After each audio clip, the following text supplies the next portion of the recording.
The Underground King comes home as Eddie Alvarez vs. Darren Stephens is announced for BKFC Knucklemania 5 on January 25 at Wells Fargo Center in Philly. BKFC President David Feldman says he's also gonna announce the biggest tournament in combat sports history with a grand prize of $25 million. Anyone from any promotion or combat sport is welcome to join this tournament. Opetaia will defend his IBF Cruiserweight World title versus Hussein Sin Cara on Wednesday, January 8 in Australia.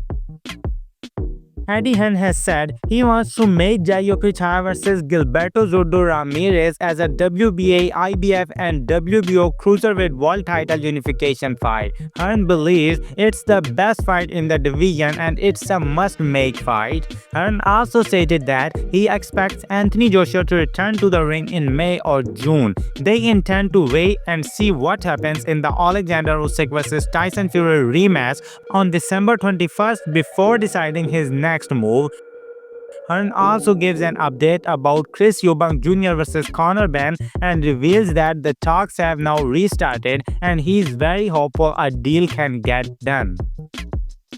Another huge heavyweight boxing fight between Derek Chisora vs. Jarrell Miller is reportedly now being finalized for February 8 in Manchester. WBA super lightweight Jose Valenzuela vs. Gary Antoine Russell is rumored to be in talks to possibly fight on March 1st on Tank Roach undercard. In a recent interview, Keishan Davis also confirmed that a world title shot is next versus WBO lightweight champion Denis Berancik. Imanta Stanionis vs. Shahram Gyassov is now agreed, so purse bids have been cancelled. Fight is ordered as a mandatory defense of Stanionis' WBA welterweight world title.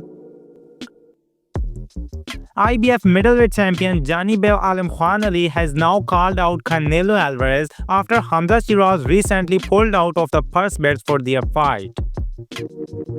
By the way, female middleweight champion Clarissa Shields also called out Mikaela Mayer for a fight.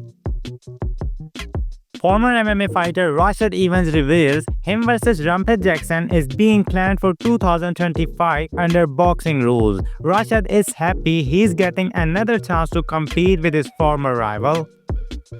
Tommy Fury vs. Darren Till press conference descends into chaos as Till tells Johnny Fury, "Shut up, you have not been seen since Alexander Usyk battered Tyson." Then the conference got shut down after John Fury threw a drink at Darren. Both sides had to be separated after this incident. Darren Till tells Tommy Fury that if he starts losing, he'll happily get disqualified for bringing out MMA moves to knock out him in their boxing fight on January 18th. He then posted footage of himself practicing head kicks after threatening to knock out Tommy Fury with one. Darren Till tells Ariel Helwani he currently weighs 253 pounds 9 weeks out from his boxing match. He also reveals that Khamzat Chimaev will be coming to Manchester for his boxing match with Tommy Fury on January 18th. By the way, Tommy Fury has revealed that his fight with Darren Till is set to take place at heavyweight. He added that the fight will be 8 3-minute rounds with 10 nose gloves.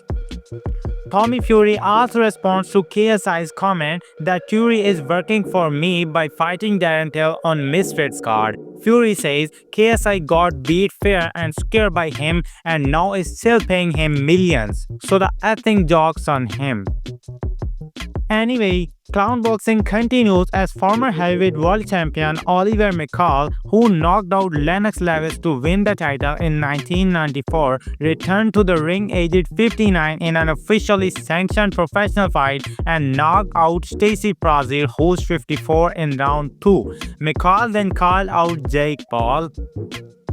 Carl Frost also goes off on Jake Paul's boxing achievements and calls him a content creator rather than a boxer. When Francis Ngannou was asked would he fight Jake Paul, then Ngannou said he'd fight Jake Paul only if Logan Paul is locked in the cage too.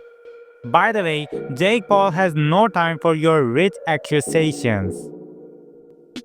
And now at the end of the video, some talk about pure boxing.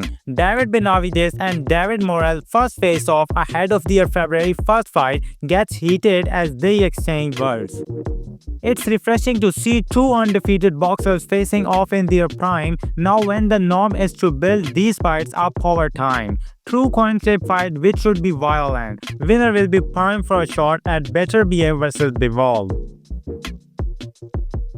And that's all for today. Now I'll see you in the next video in which we will talk about some more news related to fight world. So till then, spend your time wherever you see fit.